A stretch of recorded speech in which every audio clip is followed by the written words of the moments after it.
Good evening, everyone, and welcome to another installment of TED Excellence, the show where everybody's a critic, but only my opinion matters. And I come to you live from Crater Valley on the moon with Dogcat Fox, a Pepperjack, and all of you. Good evening, everyone. Welcome again to Thursday, tempestuous Thursday. Yes, we return once again to the wonderful world of off-brand TED Talks for education and entertainment. I call it perpetual self-inflicted mental torture. But hey, it's for a good cause. Enlightenment? I don't know. Anyway, who's joining me on this beautiful Thursday evening, the last TEDx of 2023? Noah Sencio, hello. Keeverdam, hello. And thank you, Keeverdam, returning to form as the poster of the GoFundMes. I'll get to those presently. So good evening, Keeverdam. Mr. E, hello. Mike R, hello. Mike R, come up. There you go. Mike R, hello. Tier Alexander, the gentleman Lich, hello. Advocatus Diaboli, hello. Who else is here? Shell D, hello. Lurking Gopher, hello.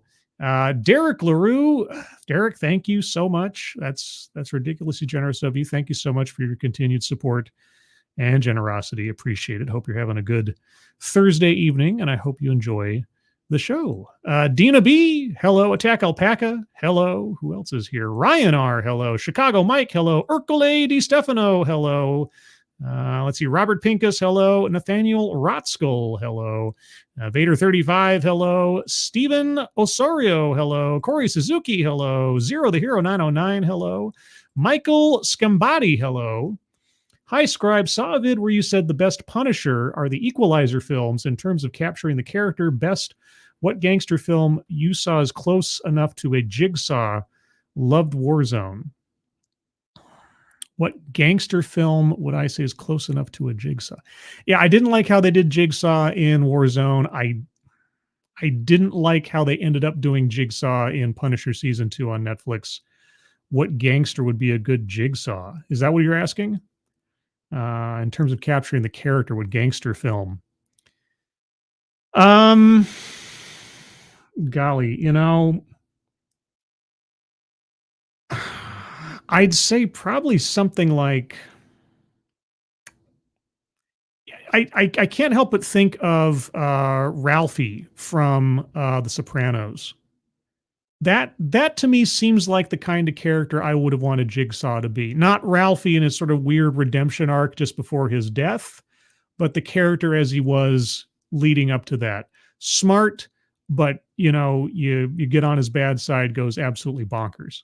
So that's my first sort of off the cuff reaction to that. So hope that's an answer that you enjoy for that one. But yeah, I was just on Midnight's Edge the other day, and I got to talk about The Punisher with Andre Eidenhar. I'm probably screwing up his last name, of course, who is apparently another major Punisher fan. I love talking about The Punisher. Anyway, that's got nothing to do with this.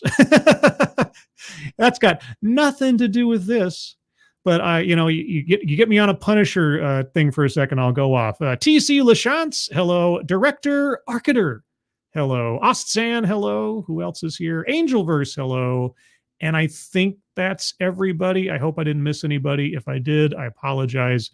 And to anybody who's lurking or anybody in the future, hello. All right, so tonight is the night. Oh, wait, no name. Hello. We're going to look at the last TED Excellence of 2023.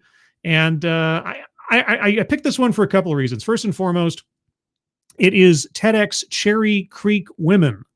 And over the course of time doing this series, I've had several interesting presentations come out of Cherry Creek Women. That sounds kind of weird the way I say it, but that's true. Secondly, it's talking about critics, which I am one, as is everybody.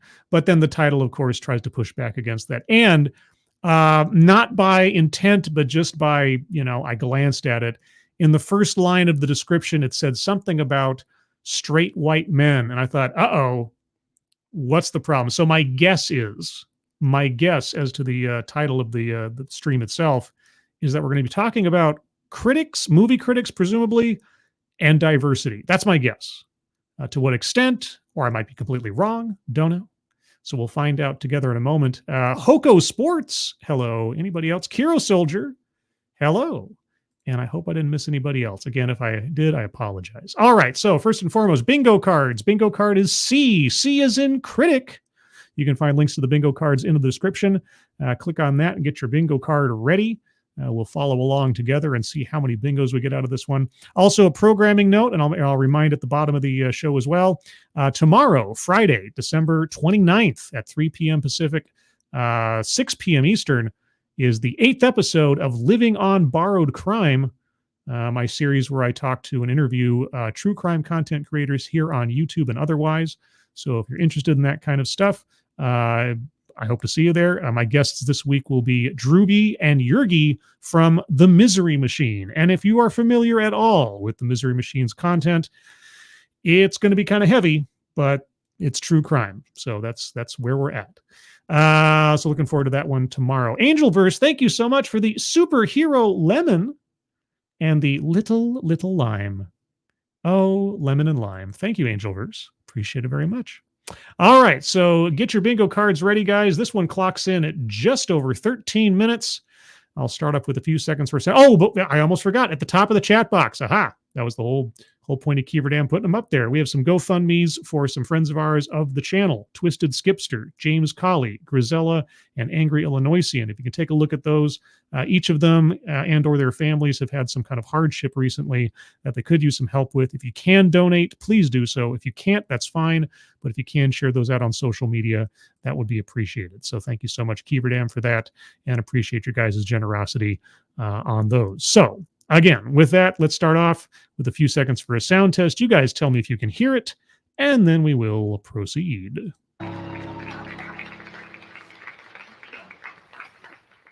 Did you guys hear the applause there before we get into her presentation? Let me know. Let's see. Oh, let's see. I got another arrival here. Tony Giff. Good evening. Advocast Diabli. Sadly, I hear it. Sounds good, says Dina B. All right. Let's go. You ever read a really great movie or television review?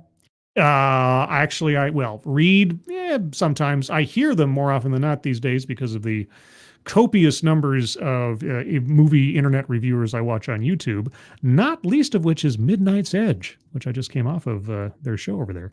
Like maybe it's an epic takedown and it's just delicious to read. Mm-hmm. Or maybe it unlocks something, changes how you see the whole series. Well, I mean, I just had that kind of happen recently with a whole Punisher thing, but I won't go into that again. I'd be going off for another hour. I know I have. Mm-hmm. In fact, when I was a teenager, I used to read New York Times movie reviews just for fun. Childhood or family anecdote, going over to the bingo card, circling childhood or family anecdote, and also circling free space because, well, free is a good price. Yeah, I was a nerd. Mm-hmm. You look and I didn't even care if the critics thought the movies were good or bad. I just loved reading their beautifully crafted essays. Yes, I can appreciate a good argument even if I don't end up agreeing with it, which is a very rare event for me to experience on TEDx, but, you know, it happens from time to time. And even though there I was as a teen reading the paper of record for like fun, mm-hmm. the thought back then never crossed my mind that I could be one of them. And I think the reason why is because, okay, I still haven't made a psychic stinger. I really should. The reason why you never thought you could become one is because they were all men, right? You can't believe you can be something unless you see someone who looks like you doing it. Am I close? Holy cow. Thank you, Alan Thyler. Thank you so much for the #1 samurai Dogcat Fox. Oh, Dogcat Fox. Wow-wee! Wow! That's a drunken uncle, Dogcat Fox. Thank you so much, Alan. Appreciate it. Hope you're having a good evening and hope you enjoy the show. So my guess is she never saw a female movie critic. Is because the numbers, they go something like this. White guys write about 2/3 of movie reviews. I was pretty close. Despite making up just 30% of the population. Oh my gosh, white guys. Those dang White guys. All right. Well, I think I'm safe in circling patriarchy and white supremacy on the bingo card. So circling those two. If somehow she doesn't make that a more cornerstone of her presentation, I'll roll one or both of them back. But I think I might be safe. But for those of you listening at home, she has a chart up, a bar chart that shows off the U.S. population and then film reviews. White men in film reviews make up, 70%. White women, some smaller number. Men of color, smaller number than that. And then women of color, even smaller as compared to the overall U.S. population. So yes, white male film reviewers far outpace the U.S. population percentages. Well, way on the other side, Black women, Asian women, Indigenous women, and Latinas like me, together, we write just 4% of movie reviews. So you do write movie reviews. Nobody stopped you. Okay. Despite making up 20% of the population. Okay. Well, as we always say, a disparity does not necessarily indicate an inequity. So is it conspiracy or is it personal choice? And look at me. I'm Latina because 2 of my grandparents were Mexican. Okay. So? But I'm mixed. I have white skin and green eyes, and I'm taking up space in that 4%. You're taking up space. Okay, well, hey, if I needed an example of self-vilification or wretchedness, yeah, maybe you should. I don't know. Why do you hate yourself for what you look like? That's not a healthy way to be. So you know how much harder it is for women who are racialized when they walk into the newsroom. So quit. Why are you taking the spot of somebody else? Quit. You know exactly. This is like a white privilege argument almost, and we're only a minute and 23 seconds into this. If you believe that you have achieved your position in life unfairly, that you have had an advantage that others wouldn't, if you truly believe that to be the case, if you believe you're feeding into an unequal system simply by being there, then the only correct moral action is to quit. Right? And now that I have to do, I'm not going to do that every time, but Right? Yeah. So, okay. And that disparity, it sucks. Yes. I'm glad you said disparity. Now you have to prove an inequity. It sucks for a lot of reasons, but one of them is just taking away that pleasure of reading a really great review. Okay. Why? How does that take away the pleasure of reading a great review? In fact, it tees up stupid reviews. What? One that comes to mind is around Dora and the Lost City of Gold. You remember Dora and the Lost City of Gold. Okay. Remember Dora the Explorer, the beloved childhood character? Yeah. Yeah, the beloved childhood character that they decided to make a live action movie of years after she had been at the height of her popularity. Yeah. And also trying to carry over a cutesy cartoon character to live action like that. Okay, what happened with Dora in the Lost City of Gold? She got a live action film and her and her friends were played by teenagers. And it could have been this great moment to talk about Latino representation or the significance of this character. Or maybe just give us a fun story with fun characters and not beat us over the head with a message. But instead, we were talking about this review that came out in the Hollywood Reporter, where the critic there, he dinged the film because he didn't find teenage Dora sexy enough. He didn't find teenage Dora sexy enough? Okay, show me that quote. I did not see the film. I didn't read any reviews of it. So show me the quote. Yeah, I'm telling you, there's no reason for that to have been published. Wait a second. Hold on. Now, you see, now you're making me have to do sidewise research.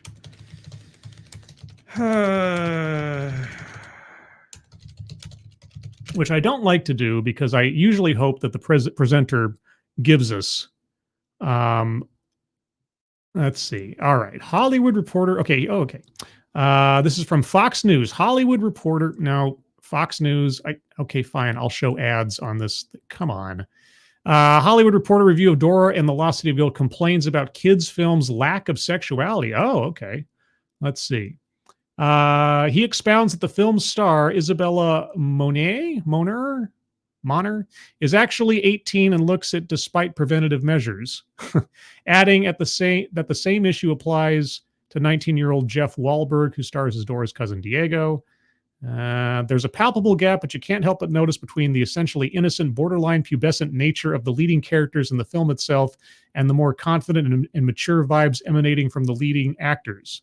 The director seems to be trying to keep the hormones at bay, but there are some things you just can't disguise, perhaps human nature first and foremost. Dora seems committed to projecting a pre-sexualized version of youth, while throbbing unacknowledged beneath the surface is something a bit more real, its presence rigorously ignored. I'm not even quite sure how to interpret that. I think a safer way would have been to say you should have hired younger actors to play these characters. Yeah, that's a bit creepy. Okay, all right, I'll grant you that review, that one review on the Hollywood Reporter was an odd take. Because those underrepresented critics, the ones who understand the ways that our communities have been hypersexualized and all the problems that go with it, we are ready. That's one review. And okay, so you are ready. Well, okay, then where were your reviews? I mean, you're going to highlight the reviews and the reviewers themselves. You're going to name names, right, as to who reviewed the movie fairly? We have the skills, we have the experience, and we have the passion, and we are banging at the door. Aren't you a movie reviewer? Did I miss that part? Did I misunderstand? Don't you have a job that you shouldn't because your skin is too light and your eyes are too green? Saying let us in. No, it's not let us in. You have to, okay, well, if you have the skills and the experience, then do it. Or, and I know maybe your thoughts are only that real movie reviewers can only be in the trades. Get a YouTube channel. I don't know if you've noticed this, but there is a large industry of independent movie reviewers on YouTube that do fairly well for themselves and, depending, sometimes have an impact on the industry itself, you know, tangentially or otherwise. I think of Doomcock, I think of Neurotic, I think of Midnight's Edge. You might check out that avenue. I know. I write for Roger Ebert. So you did get in. What are you complaining about? And I'm proud to write for a publication that, yes, was founded by a white guy. Yes, it was founded by a white guy,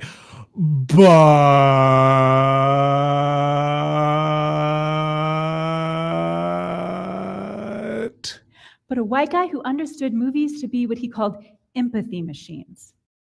Oh, so his skin color didn't prevent him from seeing movies the way that you see them? Wow.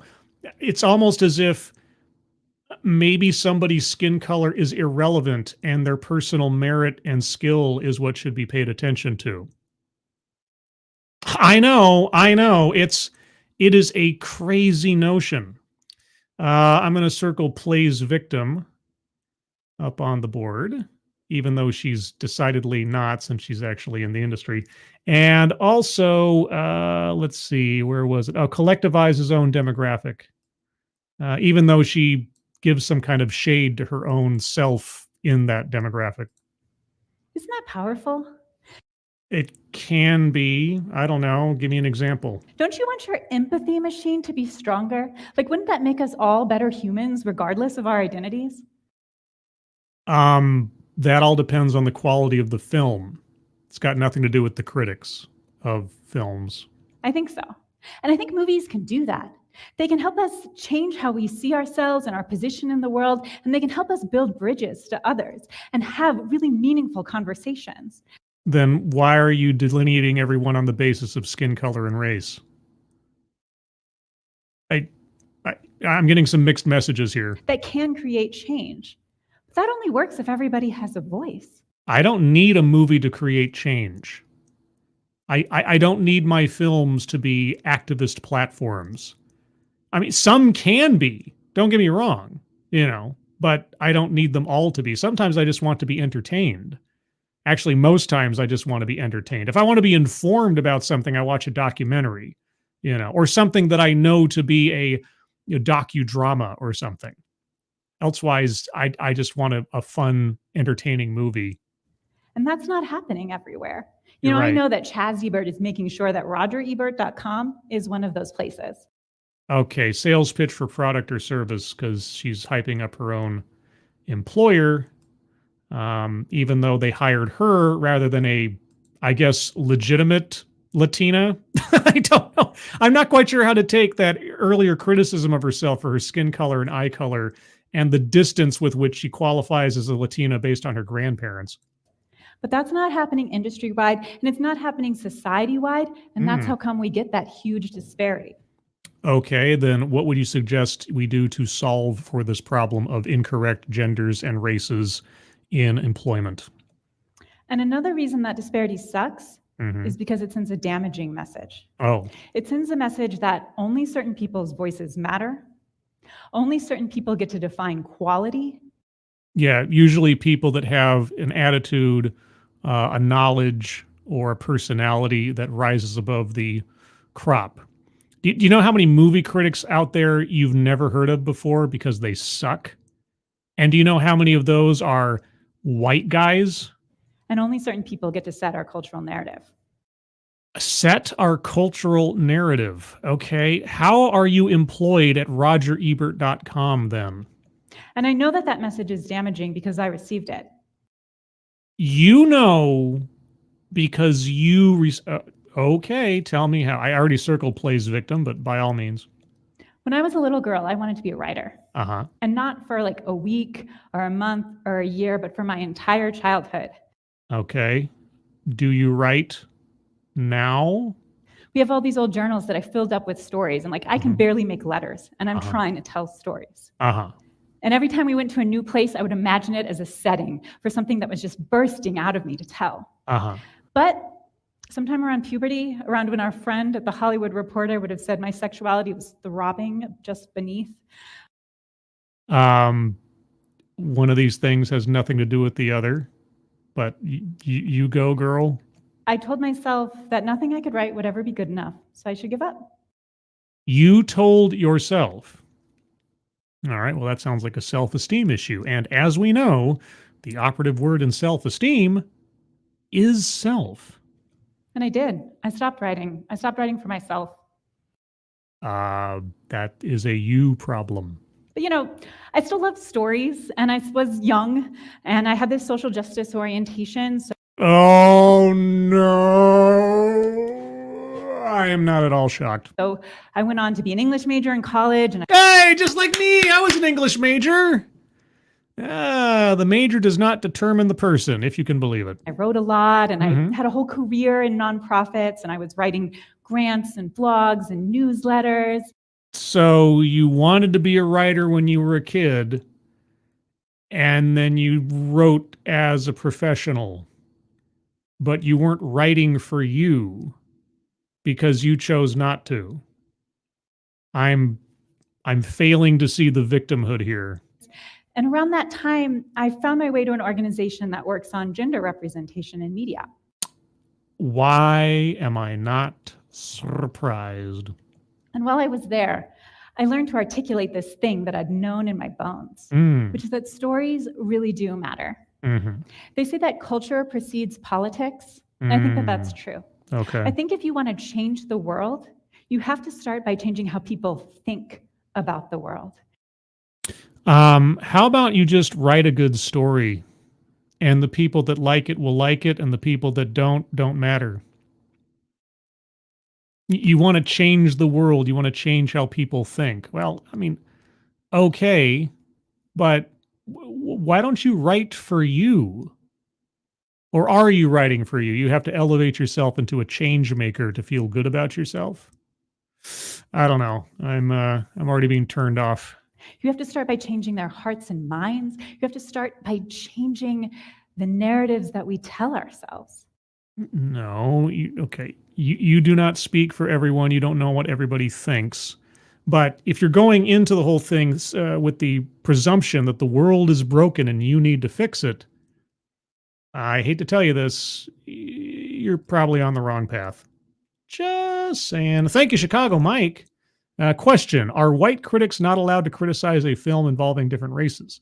They're not. In the interpretation of the current zeitgeist, no. It is incorrect for someone not of the race and or ethnicity and or culture to criticize something that is representative of a culture they're not from.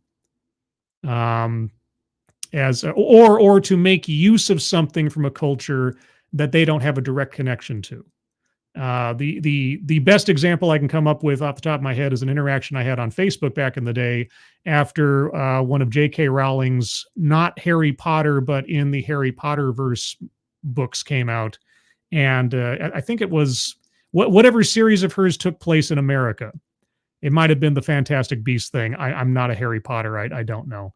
But she made use of Native American folklore and skinwalkers or something in the course of her book. And she got all this flack because of cultural representation or appropriation, pardon me, and all this other thing. And I got into an argument with somebody on Facebook over this.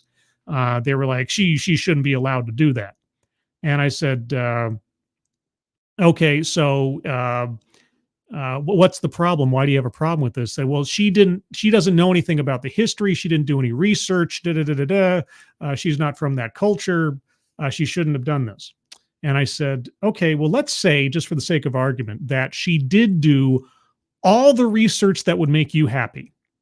And she went to all the experts that would make you happy. And she did all the things that you think in the background she should have done. I mean, I don't know what she did, and I'm pretty sure you don't, but let's say she did. And the book came out exactly as it is now. Everything in it is as represented as it is now. That's what she decided to do with the information she got. Then what? What do you do then? Do you hate her for that? Who's the arbiter of who gets to be a legitimate individual to cover a particular subject or something? You know, if I write a story about a vampire, am I allowed to? I mean, I'm not Romanian, and on and on. So, answer your question, Chicago Mike. No. Social justice would say no. Common sense would say anybody has an opinion about anything. First Amendment, free speech is free speech. And either you succeed in the business of film critics or you don't. Oh, well. And whether we like it or not, movies and TV, they are our big cultural artifacts. They're the things that we gather around, that we discuss, that we try to make meaning out of. And if we want this world to be for everybody, everybody has to have a chance to tell those stories and to evaluate them. YouTube, Substack, Twitter. In this generation, more than any other, the barrier to entry for getting your voice out into the world is as low as it's probably going to get. All right. But ultimately, it's going to be based on the quality of your product, the quality of your opinions, and so on. There are some YouTubers out there that put together these really slick little videos with like transitions and text and animations and stuff while they're telling their movie reviews.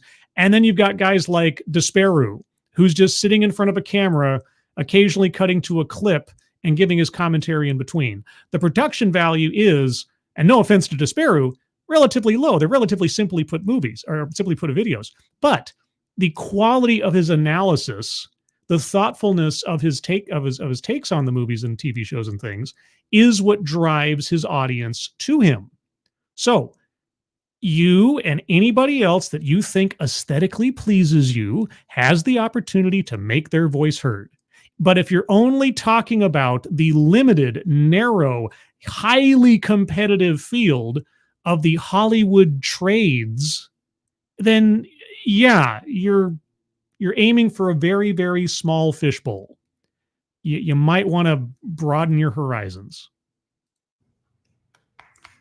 Thank you. Oh, sorry. She was waiting for an applause line there. So let me go back a little bit. What was the applause line? He has to have a chance to tell those stories and to evaluate them. Pause for applause. Please clap. Yeah, so I learned how to articulate that. Mm-hmm. And I also learned that change is possible. That when we organize and agitate and find common cause, that we can move the needle. I saw it happening. I was a part of it. It was inspiring. But I also noticed something else. What did you know? The pushback, the backlash, the insidious nature of white men. I noticed that my community's needs, Latino, Latinx's needs. Latinx? Oh, Latinx. Okay. Yeah, your community. Wait. So you started out this talk by telling us, the audience, that you are diluted in your ethnic connection, both by the distance of the relatives that were Mexican, as well as your white skin and green eyes. But now you're saying your community? You really need to pick a lane. Are you adjacent or are you plugged in? Because again, I'm getting conflicting messages here. Needs, Latino, Latinx's needs, they never seem to make the priority list. What is a Latinx need? And I don't know. I'm not being facetious. I don't know what that means. What does the Latino community need from movie critics? Specifically, because they're Latino. And it wasn't because well-intentioned activists didn't want to bring us with them. What? And it wasn't because Latinos don't make up a big enough of the market share for us to matter. That's not true either. According to the Latino Donor Collaborative, if we were our own country, it would be the 5th largest in the. If Latinos were their own country, in the U.S., they'd be the 5th largest. Okay. Yeah, I suppose if you took if you're only going by Latino and not going by U.S. citizens, then yeah, I'm pretty sure you'd have a pretty large number all by their lonesome. The world. Mm-hmm. And so what? What if all the blacks in America were their own country? What population would they be? Would they supersede the Latinos by any chance? Latinos here in the U.S. And you know what else? We spend our money on media. We love movies and television.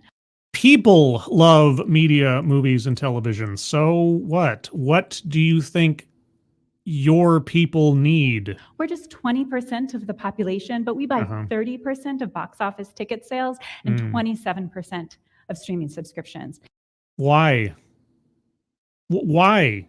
If there's nothing to service your people's needs, why do they buy those things? Shouldn't their buying power be, underappreciated and underrepresented in the market? Obviously, the subscription services and the box office sales are doing something for them. And that's despite making 3 to 10% of leading roles, depending on the year. Yeah. Oh, right. You need to be able to see yourself. You want to have a market that's open to everybody, but you really need to be able to see yourself in the role. Yeah, we want this content. We are ready for it. Then why are they paying for the subscriptions? Why are they paying for the box office tickets? If they're not seeing what they want, why do they make up such a large percent, as you've said, of the market share? So why aren't we getting it? Because there's no demand. Well, I think part of it is that Latinos are just a really diverse group. Wait. You're talking about Latinos as a monolith, but now you're saying they're a diverse group. So there is no one thing that quote unquote Latinos want, need, or are attracted to, but you wonder why you're not getting quote unquote what you want.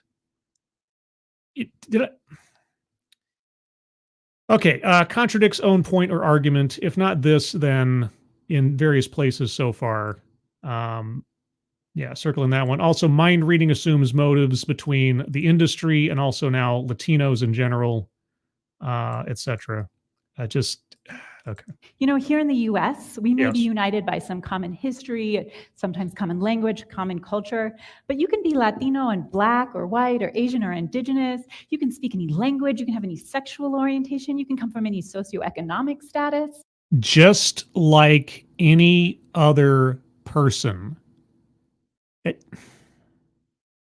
All right. So what you're saying is the Latino community is not a monolith. So how can you make complaints on behalf of the Latino community that they, all of them, are not getting what they want and or need? Did I miss something here? And we want to see all of that. You want to see all of that. Okay, so every element that you just listed off, and by the way, that is a list, so I'm going to circle that on the board. Every element you just listed off is not unique to Latinos. It's not, right? You just told us all across the board. Latinos can come in all shapes, sizes, colors, orientations, and so on. Which means that right now, there is something for everyone in media. So, unless she's got something else coming, I don't know how else to interpret that. Represented on screen. Let's try this again. Sorry, let me back up a little bit and cut her off. Status. And we want to see all of that represented on screen. It is. And that's just not possible when you're only getting like 5% of leading roles. What if, what if I'm not racist? Because if I'm Latino and I'm Black, and there's a leading role of a Black male, I'm represented. Or what if I'm a Latino and I look like you? Well, then I see a white lady and I think, I'm represented. Or what if I'm a Latino and I don't speak Spanish, but I see a Latino on a show that also doesn't speak Spanish? You have just defeated your own complaint by giving the very truthful and very accurate estimation that the quote-unquote Latino community is not a monolith. And so when I looked at all of that and I looked back, I realized something. I realized that I'd listened to the wrong set of messages. And I stand here before you today, not as self-made, but as community-made. So you're not going to take credit for your own efforts. You are held up by others, either in spite of your abilities or because of? I'm not quite sure. Michiru Kururugi, good evening. And hello, Scribelight. I'm headed back to the beginning as I just got here. Well, fortunately, there's a rewind button for all these things. So welcome to the show. Also, good evening, Meh. And Johnny Blaze, good evening. Faithless, good evening. Anybody else? Dances with Aardvarks, good evening. Datura Jones, good evening. Arun Harushin, good evening. And if I missed anybody, I hope to see you in the chat as we go. All right, let's remind ourselves where we left off. And I stand here before you today, not as self-made, right, but as community-made. Okay, how's that? Because I threw out the message that said, little Christina, you can't do very much on your own, so you shouldn't try. That is very self-defeatist, and I legitimately feel sorry that you decided to take that mindset. And instead, I listened to my community. I listened to my parents, who had always led by example. Why don't you think for yourself? And taught me how to be a fierce advocate and critical thinker. Except that you can't do it on your own. You need somebody to back you up, apparently. I listened to my friends and family and colleagues who had nurtured me and helped me grow and held me accountable when I made mistakes. Okay, listen to them about what? I'm confused. Listen to them for what as pertains to your job as a movie critic? I listened to the feeling in my heart. You should have done that from the get-go. When I look at my children and I think about the world I want them to inherit. A world where everyone's delineated and valued on the basis of their race, ethnicity, and or gender. Oh, okay. I mean, if that's what you want. I listen to the support from my spouse. Okay. Your spouse. Okay. And when I did that, I realized that my voice does matter. Wait. You realized your voice matters when you listen to a bunch of other people, what? That were probably going to tell you and be supportive of you anyway? Okay. And that I can make a difference, and that I can build something amazing in community. Okay, what have you built in community? What have you done? So what did I do? Yes. I linked up with another Latina, Nicholas Schultz, who I was working with at the time, and we started talking. What could we do? And we noticed something. We noticed that there were a lot of really great groups working on making sure that the people who are in front and behind the camera, that they're representative of society at large. Right. There were a lot of people making sure that there's discrimination and hiring practices in film and television production. Right. Yeah. I was just mentioning stuff like this, at least adjacent over on Midnight's Edge, the Gina Davis Institute, and trying to make sure that, you know, there's plenty of women directors and women this and people of color that and everything else. And let's evaluate people and their opportunities on the basis of what they look like. Is that where we're going? Okay, so there are a lot of people working, a lot of groups working towards that end. Okay, so what did you and Nicholas decide to do? But there wasn't as much happening on the third rail of the Hollywood ecosystem, which is critics. Okay, so how, and I can only imagine, how did you and Nicholas try to solve for the problem of too many white men in the movie critics industry? And there was nothing happening for Latinas and film Latinxes. And we Wait, Latinas and thin Latin, what? What did she say? Critics. And there was nothing happening for Latinas and film Latinxes. Fin Latinxes? Did I hear that right? What? I don't know if she misspoke or she used a word I've just never heard of before. Cynic says fem Latinxes. Is that what you said, fem? Which is critics. And there was nothing happening for Latinas and film Latinxes. Fem Latinx. Okay, I'll take. Yeah. Okay. Cynic says fem. Abacast Diabli says fem. Okay. How about you just say? I know it's rough to say. How about Latinas? You know, the world was a little bit more simple when you actually went along with the language of the heritage that you say that you come from, that has wholeheartedly rejected this white progressive commingling of things to protect everybody's feelings, Latinx. You could have just said Latinas, and everybody would have known what you're talking about. I wouldn't have had to go over this thing 3 times. And we said, we know how to write. If you say so. We know how to analyze. If you say so. We're organizers, we're marketers, what can we do?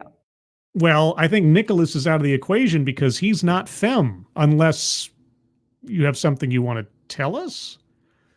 I'm not quite sure. Who did I see in the chat here? Yvonne Solomon, good evening. Just saw you there. And Cynic, did I not already say hello? If I didn't say hello, good evening. All right, so what did you decide to do? How are you going to drive Latinxes into the mix? And so together we created Latina Media Co. Yeah. Whoa. What'd you call it? Wait a second. What did you call it? Said, we know how to write. We know how to analyze. We're organizers, we're marketers, what can we do? And so together we created Latina Media Co. Shouldn't it be Fem Latinx Media Co?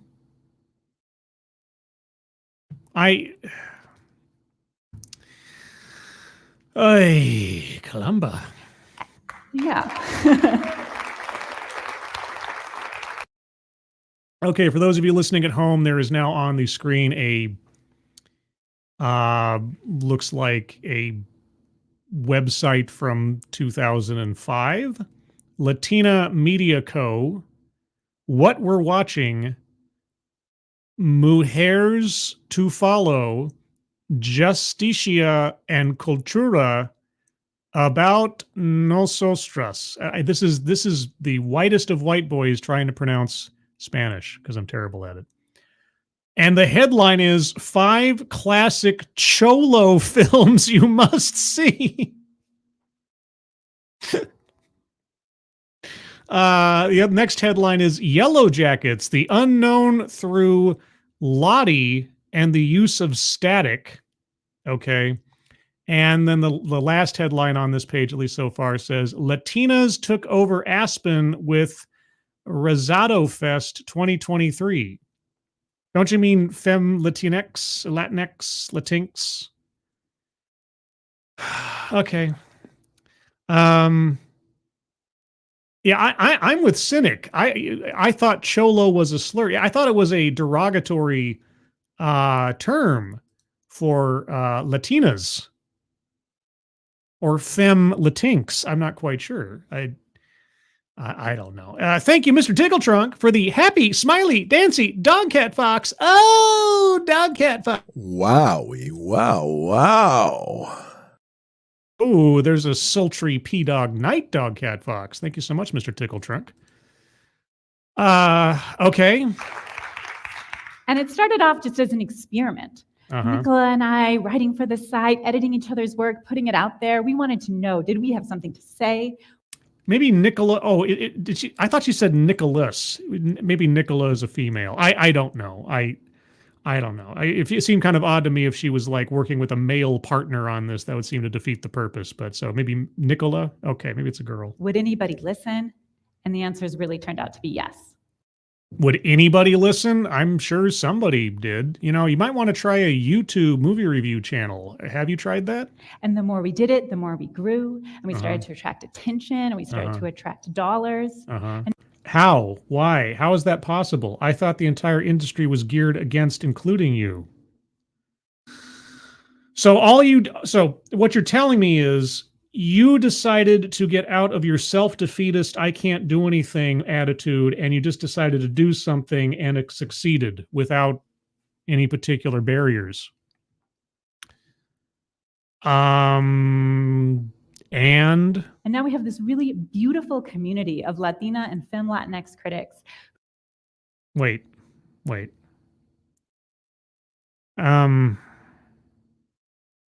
I know I'm going to hate myself for asking this. What is the difference between a Latina and a Femme Latinx? And I'm asking sincerely. I don't know. If anybody in the chat knows either the real answer to that or has a humorous one that comes to mind, I'm willing to take it. But why do you make that distinction? I don't understand. Who take their bylines with us and go have whole careers edging out that 4%. Then what is your... Okay. So all this started out is because the industry is too heavily weighed in the wrong race and gender to your preference. And all you had to do to break that barrier was to do a thing and you're done. Wow. You know, I didn't know that I could do YouTube until I did YouTube. And I have seen light years more success at it than I imagined I ever would have had when I first started. And you know how I did that? By just doing it. And I mark these as successes. I don't have 1 million subscribers or anything. I don't mark success that way. You know, I took a chance on something and it's worked out. Like, for example, it just is a relevant example, living on borrowed crime. I had made some YouTube friends who were true crime guys. I had done some interview stuff previously on my channel. I thought about making a genre-specific interview series, and I just came up with a goofy title, and I bit by bit have made it happen. It's not been easy, mainly because of scheduling and, trying to align people's time zones, and this, also the scheduling of people with a production calendar that is far more rigorous than mine. But, I made it happen out of whole cloth on my own. And, I just had to make the decision to do it. So I appreciate that kind of get up and go, self-generation kind of thing. But you're the one saying that there's some overwhelming, oppressing force that is keeping you out of the industry. And yet at every point in your own story, nothing has stopped you when you put your mind to it from getting involved in the industry. So I ask, what exactly is the problem you're trying to overcome? Because as far as I can tell, the only problem you've cited so far is that you don't appreciate the skin color or race of the people who populate your industry. And you know what else? They network with each other because they're a real community. We have folks who are in undergrad and folks with decades of experience. And they're talking to each other, they're reading each other's work, they're helping each other level up. And are they all doing it in a bubble? Are they only helping out people who resemble them in some way, shape, or form? Are you making effectively a Latina femme latinx backroom private club? Let me put it this way. Are you effectively behaving any better or any worse than the very people you're saying you're trying to push back against, or you would at least imply are operating similarly? In their careers, we have two who are working on a book deal together. Wow. Cool stuff is happening. And the more we publish, the bigger our audience gets. Oh. Because Latinos, those media consumers, they want to read this stuff. They want to read critics who know what it is to be Chicana or Boricua or Salvi and run with it. Fine. Great. And so you decided to do a thing, you found a gap in the market, and you're exploiting it for your own benefit. Wow. And look at all of the backlash, unless you've got a story you haven't told us yet. That write from that perspective, that understand and can move.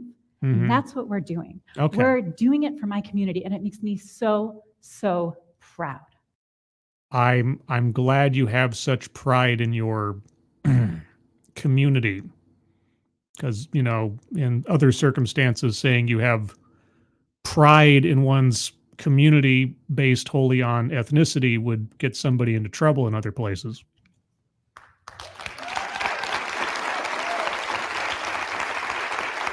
Okay, where's the struggle? I know, I keep harping on this. Where's the struggle? What have you overcome? What challenges, except your own self-esteem, have you had to surmount to get here? Because I haven't heard anything other than, I don't like people who don't look like me, and I'm trying to corner the market on a particular ethnicity, and so I have. But we're not the only ones. There are other great groups who are doing it for their communities. Oh, are they also delineated on the basis of ethnicity or race? I really like Black Girl Nerds, if you why am I not surprised? want another example. Uh-huh. And even though we're doing it, we're building our own institutions, we're not waiting for anybody's permission. And nobody stopped you when you decided to do it, did they? I'm here to call on you.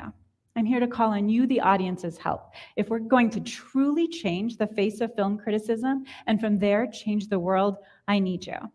Oh, what do you need me to do? I mean, I am white. But don't worry, I figured out an easy 3-step plan for you to join me. Ready?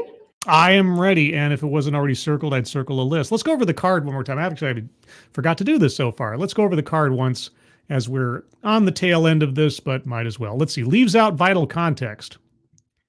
Yeah, again, where's the struggle? Where's... Actually, I'm going to wait. She's giving us her list. I'll wait on that one. Weightless example.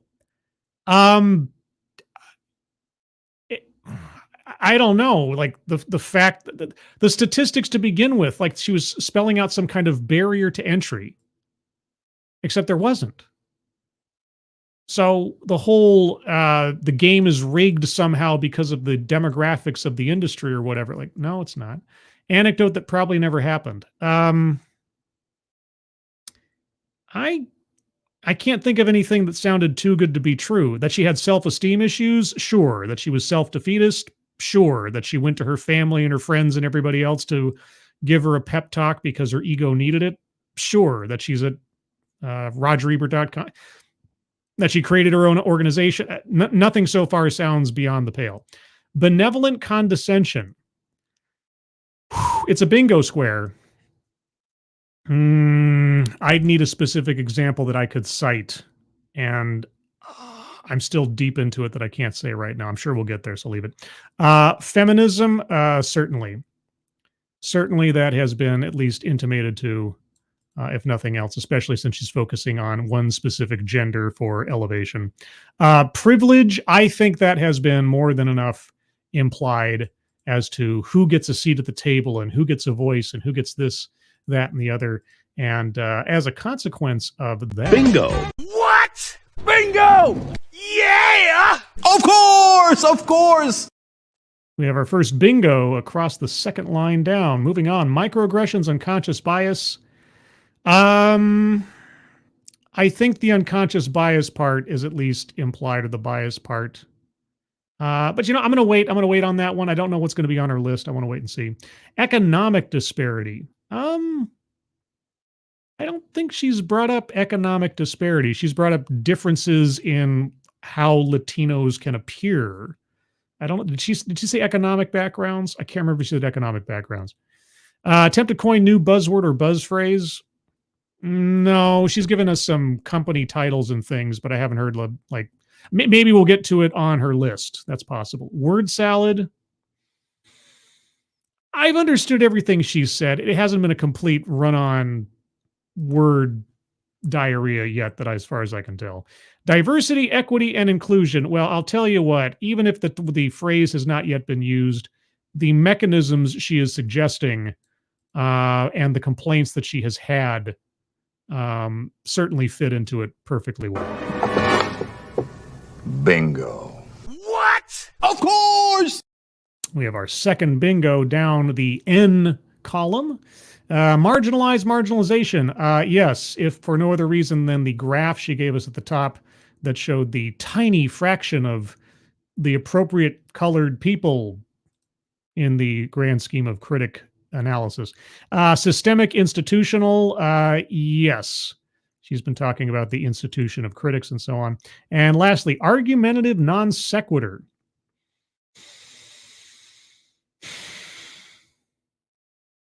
I'm going to say her taking the time to tell us that Latinos can come in all shapes, sizes, and so on and so forth, and yet still come back around and arrive at a attitude that there is a monolith to it.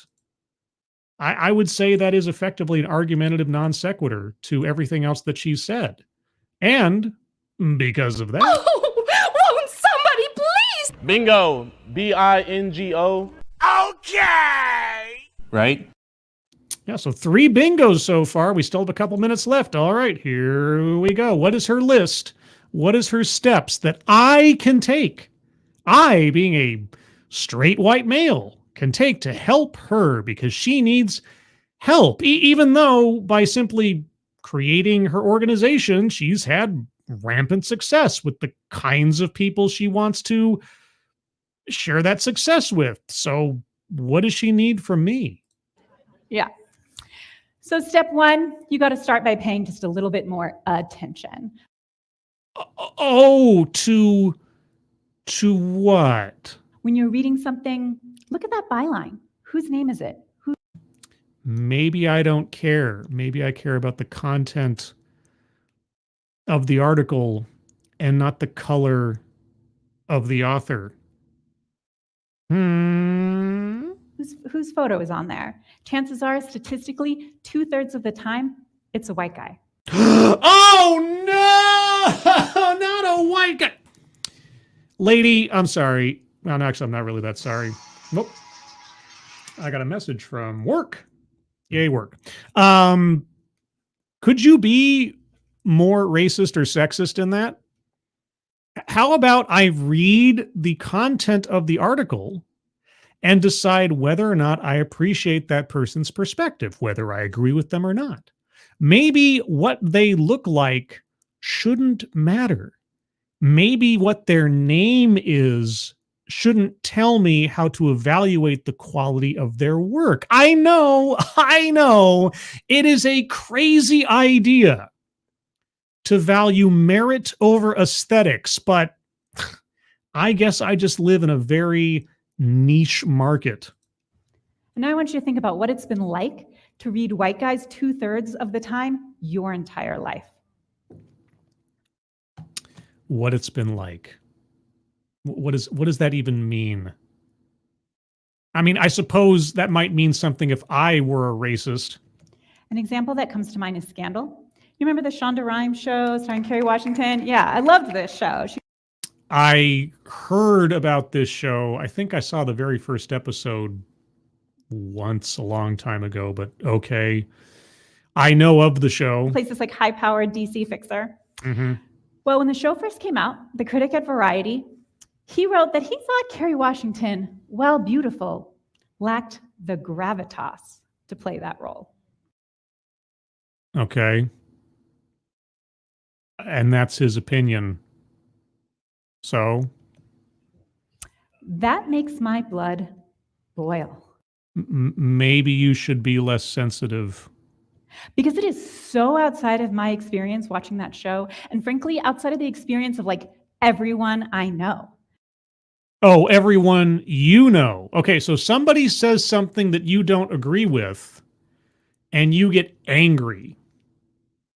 Okay, well, I mean, I can empathize. I mean, I exist on the internet too. But here's the thing. I don't discredit that person because of their race or their gender. I might disagree with their opinion, but are you vilifying them because of what they have to say? Because here's there's a word for that. There's a word for hating someone for their opinions or their ideas. I don't know if you know what that word is. I mean, you were an English major, so I'm assuming you might have an inkling. And there it was being presented in this well-known paper as objective truth. No, it wasn't objective truth. He was a TV critic. He was... No, it is subjective opinion. Objective... I tells you... What the fuck are you talking about? What the fuck is this? What the fuck is this? Right? You know, I'm not quite sure what that says so much about her interpretation of that other person's article, or what it says about where she thinks she sits in the realm of influence in the world. Does she think that when she puts out an article, a movie review or something, that she is altering reality to fit her perspective? Boy, howdy. That is an interesting take. But it's not, right? It's one person's bias, one person's, frankly, blind spot. No, you have it right. Well, no, well, here's the funny thing about opinions, and especially opinions of somebody else's opinion. It's your opinion. You think it's a blind spot. He says the actress didn't have the gravitas to carry off the role. And maybe she does, or maybe she doesn't. But that show lasted for a zillion seasons, so I'm assuming it's good, right? I mean, nothing would be kept on the air because politics versus quality, would it? What in the heck was that? Mr. Tickletrunk, thank you so much. Is a history of head injury required for TEDx? I mean, I don't think watching these things will give you CTE, but I guess it depends on how many times you have to hit your head on the table, I suppose. Thank you, Mr. Tickletrunk. All right, so it was objective truth, but it's an opinion of a blind spot. You say he has a blind spot. You liked the show. Good for you. That guy found faults with it. And you're angry. And now that you know what you've just learned about criticism, you can say, not truth. I'm going to go read something else. There's someone else's perspective that is more interesting, more pertinent, and better for me to read. No. No. You're looking for Oh my God. Okay. Better. Okay. So you read something you don't like. I'm going to go find a critic who agrees with me. I'm only going to read critics who agree with me. I'm not going to entertain any intersectional thought. It has to be parallel to everything I think. Otherwise, it's bad and it's wrong and it gets my blood boiling. Wah. Didn't you say something earlier about media having the ability to change people's minds? Didn't you say something earlier about the empathy in entertainment? Is it possible for you to entertain an opinion without necessarily having to accept it? If you want to form an echo chamber, by all means, people do it all the time. It's the internet. It's the information age. You can go onto a forum, you can go onto your own website and write articles that you agree with and only let people who agree with you post their articles, and everybody who has something to say, as long as you approve of it, is welcome. Go ahead. It's a free country. That's not going to change minds. That's not going to make anything better. You're just going to homogenize everything, just like Hollywood's been doing. So I guess maybe you're on the right track for your career at this point. Thank you again, Mr. Tickle Trunk. We're going to die of irony. Slow down, please. I know. It's something else. Okay. I had my mind changed the other day. I'm going back to The Punisher again. I apologize. I can't help myself. Before I get there, Roger Reynolds, good evening. Hi, all. Sorry I'm late. Big things happening in Goral World on Sinjin. Uh-oh. Yes, Sinatra Says. If you have not seen Sinatra Says or the content he produces, you should go check out Sinatra Says. Also, good evening to, and I'm going to try this one more time, Sextesmagorian, guardian of old Phyrexia. Phyrexia? Is it Phyrexia or Phyrexia? Or something else? You said I had it right the first time when I did it the first time. But anyway, so I was on Midnight's Edge for their 500th Midnight's Edge in the Morning broadcast the other day. And I happened to get into a conversation with Andre, the leader of Midnight's Edge, about The Punisher, because apparently I did not know this, or at least not to the extent I learned that day, that he's a very, very big Punisher fan, probably more so than myself. But either way, we started talking about The Punisher. And I said that the best on-screen Punisher story yet created was the short film Dirty Laundry, starring Thomas Jane. And Andre lost it. I mean, and I don't mean in a critical way. I just mean he's very opinionated. He lost, like, no. That is a terrible, terrible example of the Punisher. It's a travesty, and here's why. And I listened to what he had to say. And I listened to his opinion. I listened to what he said was the fatal flaw in the representation of that character in that short film. And after listening to Andre, even though my first reaction was, what? That's great. I love that short film. I think it's great. He told me what he thought, and I thought for a second, I was like, you got me. That is a good point. And it completely changed my opinion about the film. I still like it, but that one major plot flaw does spoil the soup, as it were. And you know what happened afterwards? I had to bow my head to his appreciation of the character, his understanding of the character. And not only did I respect his opinion, I was brought around to agree with it. Doesn't happen all the time, but let's say that I came out of that and I still thought that Dirty Laundry was the best representation of the Punisher ever. I wouldn't hate Andre because he has a different opinion. I would just appreciate someone else who's passionate about a subject that I'm also passionate about. That, ladies and gentlemen, is called civil discourse. That, ladies and gentlemen, is called being an adult. Now, I am not going to stand on a pedestal and say I am a perfect individual and I've never gotten into a flame war on Twitter before or anything. I have my flaws, but I do my best to appreciate the things and aim for the things I want to see more of in myself and in society. So anyway, that's all a roundabout way of saying our speaker's perspective on how opinions work versus thing and starting an echo chamber, that does you, and I'm talking about the royal you, not just our speaker, but you, society, you, everything else, that does you such a disservice if that is how you're going to see or evaluate an opinion you don't agree with. And this is partially what drives me to watch these TEDx talks. I want to hear what somebody else's opinion is. I want to know what the perspective is on a subject that maybe I don't know much about, or I think I know something about, but not from this person's perspective. Because whether or not I agree with the speaker, I'm trying to understand an alternate view. I don't come away from these things hating the person because I don't know anything about the person. I evaluate what they say, not what they are. If only our speaker could live in such a world. So go do that.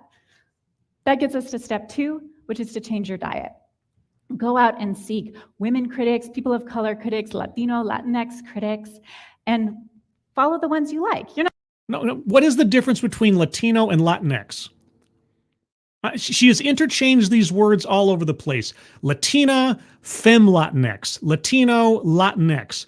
Is femme Latinx the female version of Latinx, and is just Latinx the male version of Latinx? Then why not just say Latino and Latina? What is the... Okay, so you want me to evaluate who I'm going to read based on what they look like first. You want the filter of how I consume my media to start with race and gender. That is your recommendation for a better world. Okay. So what would you say about somebody who decides that they're only going to read white males? They're going to reject anything else that doesn't start with a byline and a picture of a white male. Would you say that they are, what, morally bankrupt? And if you did, how do you get away with that? You're not going to like everybody because that's a really diverse group. It's more than half the population. But if you don't like somebody, go find somebody else who agrees with you, because if somebody gives an opinion that I don't agree with and they're a white man, I'm obviously got to stay away. Lady, come on. Is there any consistency to this? Right? But when you do find the ones that you like, support them. As long as they fit within your preferred aesthetics, right? And once you've done that, once you've made that individualistic change, it's time for step 3, which is systemic change. Systemic change. Well, if I hadn't already circled systemic institutional, I'd be circling systemic institutional. Okay, how can I affect systemic change? And that's where I think the really good stuff happens. Okay. There's nothing wrong with being born a white guy and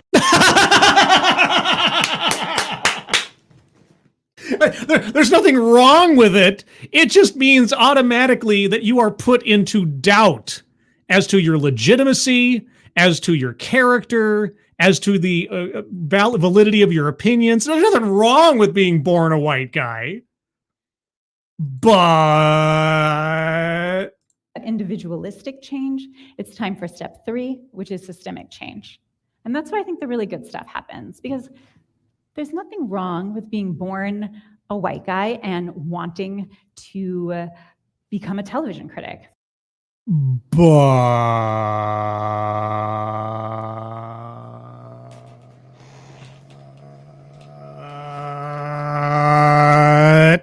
I think aspiring to any sort of arts criticism is pretty cool. But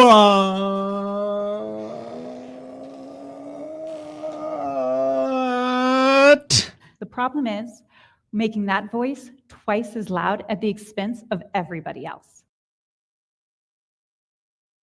If you can't compete, get out of the race. So basically, white males, you need to shut up. Is that it? And so how do we do that? How do we change that pattern? I guess discourage white males from getting into the industry and or seeking any kind of ambition in the industry, right? Well, we have to work in community. What are you going to do in community to reduce the footprint or the voice volume of white men? So go out and find the organizations who are working at it and figure out how to join. No, wait. You have cited a problem, and now you need to articulate the solution. The problem is white men are drowning out everybody else simply by being white men, I guess, because you haven't explained exactly what you meant by, the volume being too loud or whatever. I don't know what that means, and you haven't said. So now you need to tell us, how do you solve for that particular problem? How do you turn the volume down on white male movie critics? I'm a part of the Latino Entertainment Journalists Association. Even though you yourself said you were 3 steps away from actually being Latino, but okay. You can check us out. Or look at the National Association of Black Journalists. They're doing really cool stuff. Maybe I don't particularly like joining or getting involved with organizations that are race-based. I don't know. I just have an aversion to that kind of exclusive or exclusionary thinking. Figure out how you can join organizations like that. Find the local ones in your community. I can't. I don't have the right look for either of those organizations, if you can believe it. And support them. Figure out how you can be part of their campaigns and their mission. I don't want to join a race-centric organization. I find that creepy.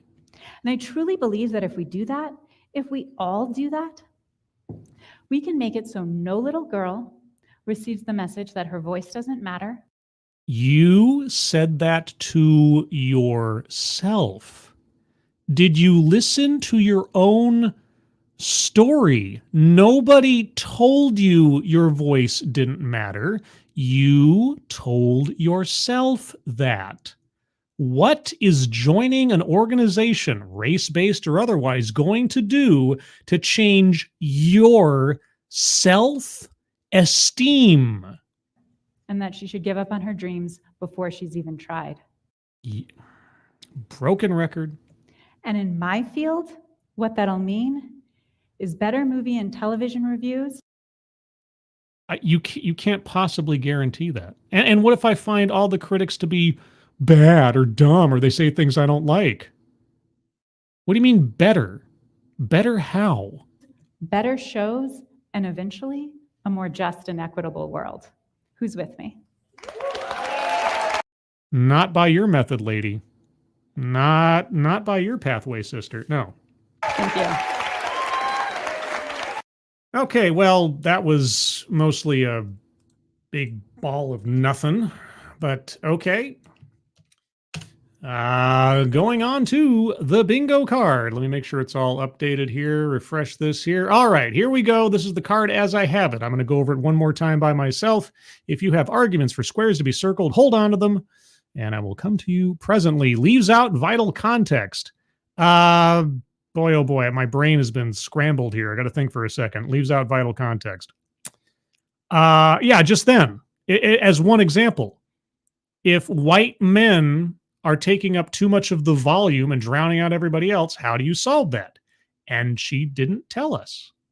How does joining a race-based media organization going to eliminate the problem of successful white men? I guess. I'm not quite sure I understood that one. Holy cow. Thank you again, Alan Thyler, for the lovely, heart-filled dog cat fox. Oh, dog cat fox. Wowie, wow, wow. Oh, there's a Keever Dam dog cat fox. Thank you so much, Alan. It's very generous of you again. Appreciate it. Let's see. Next one on the list. Anecdote that probably never happened. Again, none of the stories that she told sounded beyond the pale. So I don't really, yeah. No. Benevolent condescension. Yeah, it's not a bad thing if you're born a white male who wants to become a TV critic. No, it's not a bad thing. I'm not saying it's bad. I'm just saying that you're a poisonous cancer on the earth. That's all. I had a dog, and his name was... What? I had a dog, and his name was... Bingo! Of course!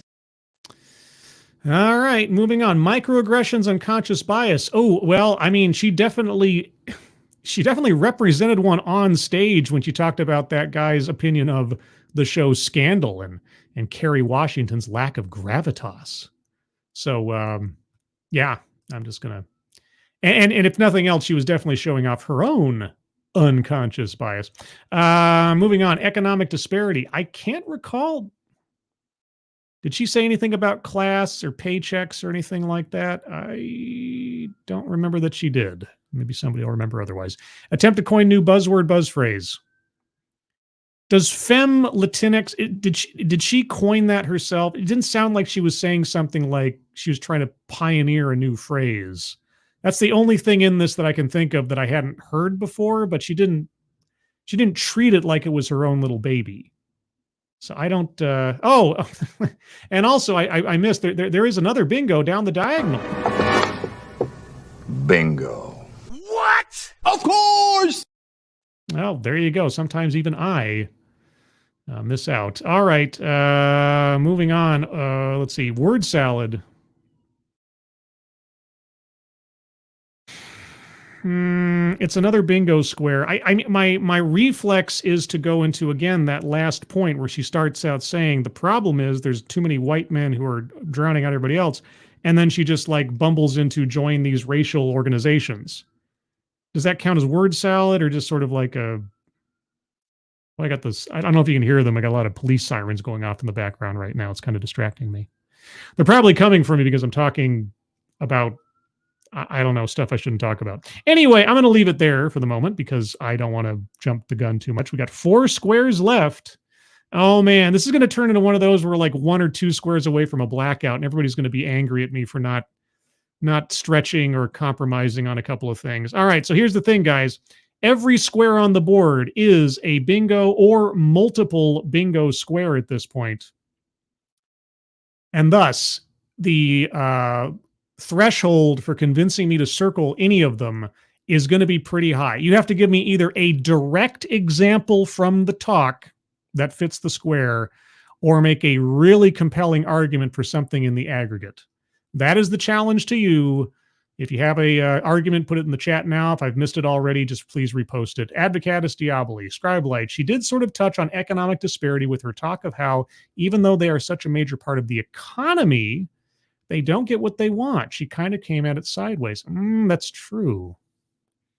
That's true. I think simply on the basis of the square, I have to do it. Yeah, she talked about the buying power of I'm just going to say Latino community in America, or population is the better way to put it. So, yeah, I have to give it to you. Whoop. Oh, wait, my screen blanked out there for a second. I was scared that I lost the stream. But anyway, with that. Ooh, that's a bingo. Right? Yeah! Okay. Are we still on the air? I assume we are. It looked like I had a glitch there for a second. I thought the whole thing fell apart. So just let me know that I'm still on the air. All right. So 3 squares left. I'm going to need, again, threshold keeps going up. I need really, really good arguments for these. It might end up that we get 1 square off from a blackout again. If that's the case, that's just going to have to be the case. So, all right, let me scroll up a bit. Let's see. Keeverdam, I think she mentioned social class. Don't know if that counts. No, yeah, we got it. We got it covered. Okay, Mr. Jickle Trunk has a word salad argument. Unless she wants white people to join a white people only group to become a good ally. That'd be more of a contradicts own point or argument, maybe. I don't know if that's word salad. Yeah. See, I gotta push back on that one. I'm open to other arguments, obviously. Mystery word salad is out, and it's a subjective square. I don't know. I don't know how subjective it is. If somebody starts just belting out words and saying things that just, I mean, if your own mind kind of goes after they've said something, there's not a lot of subjectivity there. But again, I'm open to different arguments. So yeah, word salad, attempt to coin new buzzword or buzz phrase, an anecdote that probably never happened. It's going to be a high bar. Yeah, like I said, I hadn't heard femme Latinx before to distinguish between male and female Latinos, but I don't feel like that was something that she was branding on her own. Director Arcater, I wonder if she actually did launch that Latinx company. If not, that'd be an anecdote that never happened. Well, she had a website up. Let's see, what was it?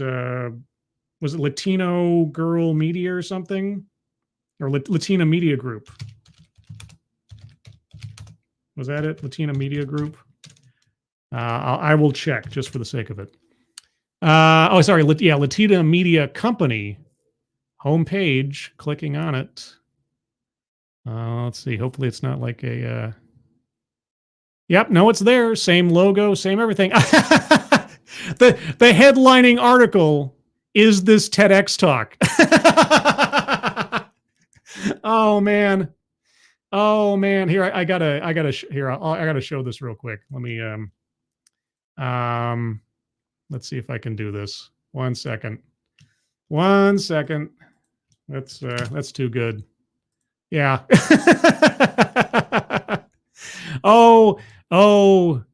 The kismet of it.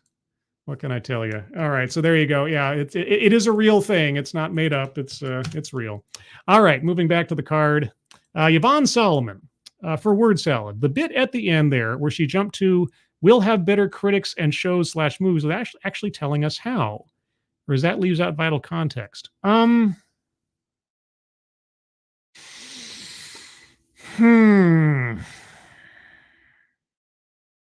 That is a good question.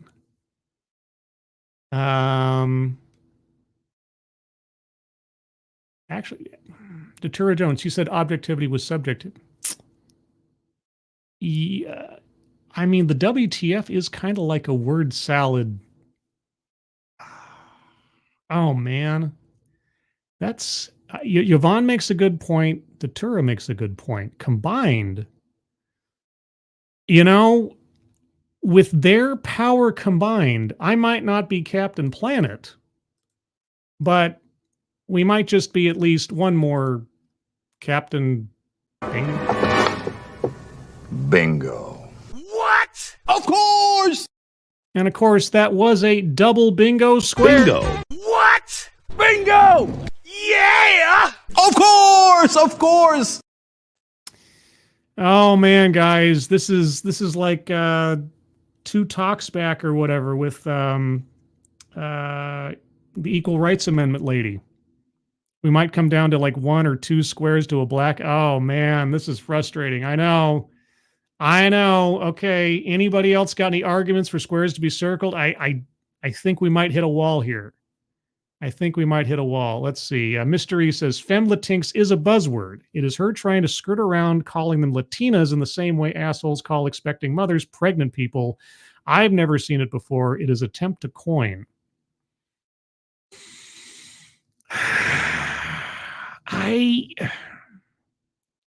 I don't feel like she was trying to showcase it as her own creation. That's the thing.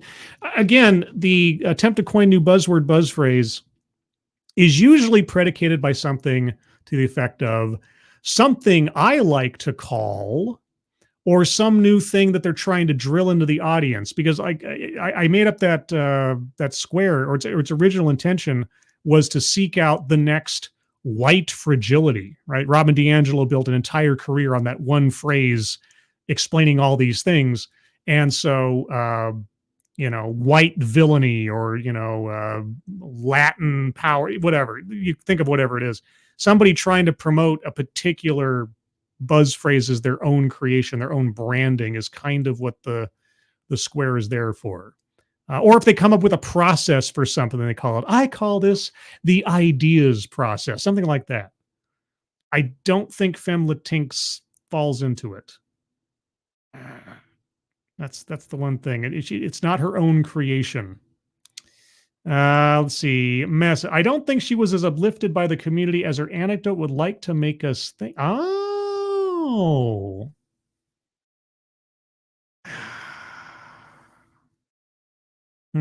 Oh, wait.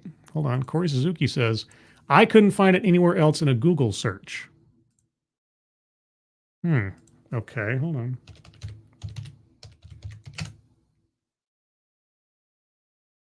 I see Femme Latina's a TikTok and X account.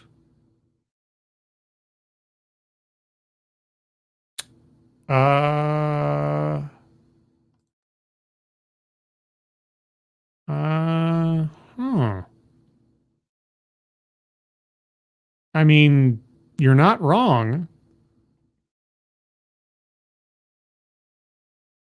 I can't find it anywhere either.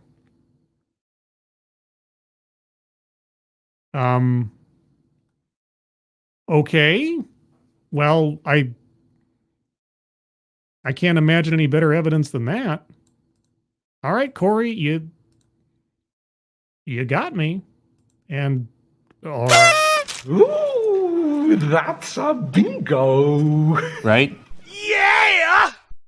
Oh, won't somebody please? Bingo. B-I-N-G-O. Okay! Right? Okay, guys, hold on.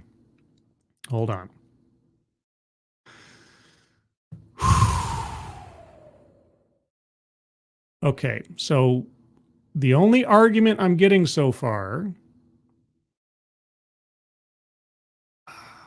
that might... Okay.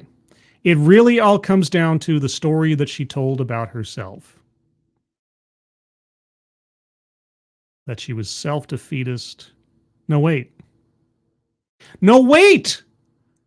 At the end, where she classified her own experience as having been an outside force that pushed her down, when she told us directly that she had done it to herself, in the reverse, that becomes an anecdote that never happened because she used herself in her own example of the system pushing her out. Holy Bingo. What? Bingo! Yeah! Of course. Bingo. What? Of course. Oh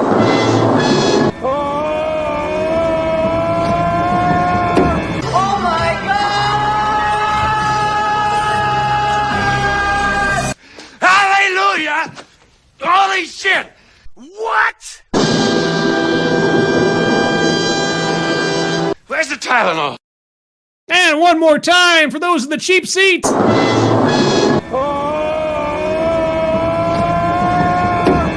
my God! Hallelujah! Holy shit! What? Where's the Tylenol? Oh, guys. What the... It's the new year. It rung in with a blackout, and it's legit. I wasn't stretching there. I just thought to myself, wait a second. She told us one thing, but then she said it was another thing, and neither of these things can both be true at the same time, so one of them has to be. Third time in series history, I think. Am I mistaken? Third time ever. You know what that means as well? I have to retire this version of the bingo card. I think this might be the second bingo card C I've had to retire. Holy cats. Speaking of holy cats, over on, hold on 1 second here. Keeverdam. Wow, thank you so much, Keeverdam. What a way to end the year. I know, right? And it wasn't a stretch. I wasn't like, soft rolling this. It just occurred to me at the end there, like, wait a second. Oh my gosh. Thank you, Keeperdam, so much. Mr. Tickletrunk, thank you so much as well. Blackout. I was here. Blackout. I know. It's like I said, I think third time in the entire series. And this has been like, what, 350 episodes? I don't keep an episode count. It's been a lot. Holy cow. Thank you, Mr. Tickletrunk. Appreciate it very much. Well, there you go, guys. Yeah, so programming note to myself. By next week, I have to rearrange all the squares on here and come up with a new bingo card C and upload that up to the server. So I'll do that between now and then. Yes, you have seen history made at the end of 2023, our exit episode of TED Excellence for 2023. And we end it with a blackout. Holy cow. Mr. Tickletrunk, thank you again. This is my second Christmas. Hey, well, Merry Christmas. I already, here, I already deleted it because I didn't think I'd need it again. But let's celebrate a little bit with, hold on, I'll have it here in a moment. I think I'll have it here, right? Oh no, did I get rid of it entirely? I thought I saved a copy. I wanted to play the Christmas open to the TEDxmas opening again. I didn't trash it, did I? Oh no, I might have. Where did it go? Oh no. I thought I had it here. Maybe I got rid of it or put it somewhere else. Anyway, I should have kept it up. But well, in the absence of that, how about we just do this? Oh, I don't know. One more time.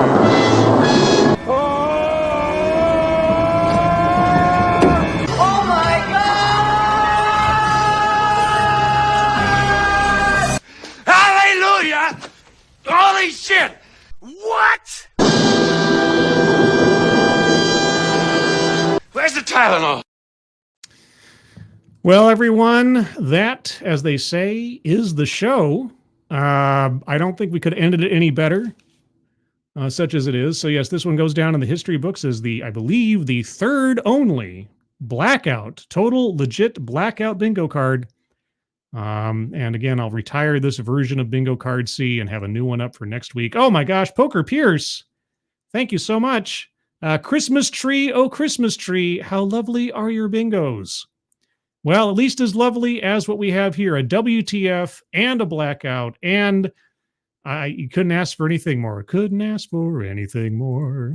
Assassin of the Gray, Scribelight, why does the card have to be retired? Well, that's sort of like, the championship season of a card. That's sort of like somebody like going out on a high note. We can't have this particular arrangement of squares risk being blacked out again in the future because reasons. It makes it special. I can post it to the Discord server and it's there as a mark of history. Speaking of the Discord server, as I start to wind things down after this very exciting episode, there's a link in the chat right now to the Discord server for my channel. If you'd like to join the Discord server, all you have to do is click on that link.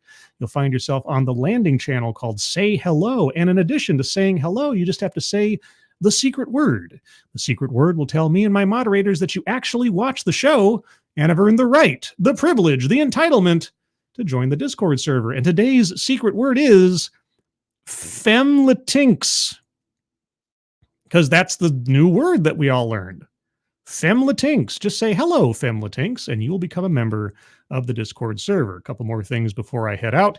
Again, tomorrow, Friday, December 29th at 3 p.m. Pacific, 6 p.m. Eastern, the 8th episode of Living on Borrowed Crime featuring The Misery Machine, made up of Drewby and Yurgi. I'm going to be talking to them about their channel, their content, their process, the ups, downs, and sideways of covering the kind of stories that they do. Hopefully I'll see you there for that. If you know somebody who likes true crime, clue them into the series. They might enjoy it as well. And let's see, in addition to that, at the top of the chat box, we still have the GoFundMe's up there for Twisted Skipster, James Colley, Grisella, and Angry Illinoisian. If you can donate there, please do so. If you can't, that's fine. Please share those out on social media if you're able, either way. With that, everyone, I want to thank you all very much for joining me for this amazing year-end TED Excellence. with a blackout, a WTF, and all of the discussion and argumentation that I could have hoped to have had from you. Thank you guys for making this year so entertaining, for keeping me sane in a world of insanity. And thank you so much for your support over this year. I hope the next year brings on even more entertainment value for you, for me, for everybody. And I hope we're all better off for it. I suppose, fingers crossed, knock Formica. And what do you think, Dog Cat Fox? Wowie, wow, wow. That's right. Dog Cat Fox is excited for the new year. Everyone, again, thank you for joining me. Moderators, thank you for keeping an eye on things, even though everyone here has always been so well behaved. You guys have very little to do. Easiest job in the world being a moderator on my channel. Everybody who donated, either to myself, and thank you guys so much for your generosity. I will be paying it forward as best as I can. And anybody who donated to the GoFundMe's at the top of the chat box, thank you guys so much, very much. I really appreciate it. Yeah, so without me getting too emotional, everyone, have a good rest of your Thursday. Have a good Friday ahead of you. If you have a 3-day weekend because of the holiday, have fun on your 3-day weekend. Also, happy New Year to all of you. May your resolutions and your hopes and dreams for 2024 come true in the best of ways. I hope you are all safe and well. If you are not well, please get well soon, and I will see you on the next one. Take care. Bye-bye.